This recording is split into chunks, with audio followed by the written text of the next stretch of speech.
আসসালামু আলাইকুম ওরহমতুল্লাহি ওবারাকাতুহু। Welcome back to my new video. আজ আমি আপনাদের সঙ্গে শেয়ার করব ব্রেড পাকোড়া। এর জন্য এখানে আমি কয়েক টুকরো ব্রেড স্লাইস নিয়েছি। এখন এইগুলোকে ছিঁড়ে ছোট করে নিব। ছোট করে একটা বাটিতে দিয়ে দিব। সবগুলো ব্রেড একটা বাসনে টুকরো করে নিয়েছি। এখন এর মধ্যে কিছুটা পরিমাণ পানি দিব। এতে করে ব্রেডগুলো নরম হয়ে যাবে এবং পাকোড়া বানাতে অনেক সুবিধা হবে।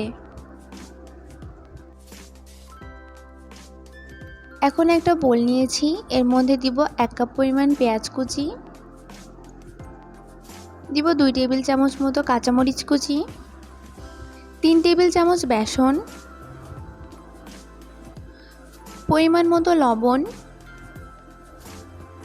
দিব হাফ চা চামচ লাল মরিচের গুঁড়া, দিব সামান্য একটু হলুদ গুঁড়া আর দিব একটা ম্যাগি মশলা।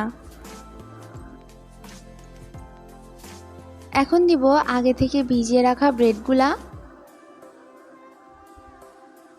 দিয়ে হাতের সাহায্যে খুব ভালো করে এগুলোকে মিশিয়ে নিতে হবে।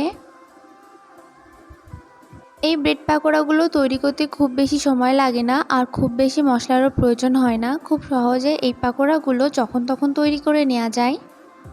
আমি এর মধ্যে সামান্য একটু পানি অ্যাড করে নিয়েছি। দেখুন আমাদের পাকোড়ার মিশ্রণটি তৈরি হয়ে গেছে। এখন হাতে একটু তেল নিয়েছি, তেল নিয়ে পাকোড়ার শেপগুলো দিয়ে নিব। আপনারা চাইলে আপনাদের ইচ্ছা মতো ছোট বড় আকার এই পাকোড়া দিতে পারেন। এইভাবে আমি সবগুলো পাকোড়া তৈরি করে নিব। পাকোড়াগুলো তৈরি করা হয়ে গেলে এখন এগুলোকে ভেজে নিতে হবে।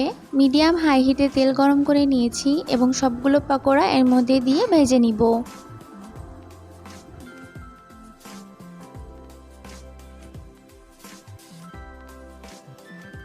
এক পাশ ভাজা হয়ে গেলে এরকম উল্টে দিতে হবে। এইভাবে উল্টে পাল্টে 3 থেকে 4 মিনিটের মধ্যেই পাকোড়াগুলো ভাজা হয়ে যাবে। আমাদের ব্রেড পাকোড়াগুলো ভাজা হয়ে গেছে। এখন এগুলোকে তেল থেকে উঠিয়ে নিব। সবগুলো পাকোড়া তেল থেকে উঠিয়ে নিয়েছি।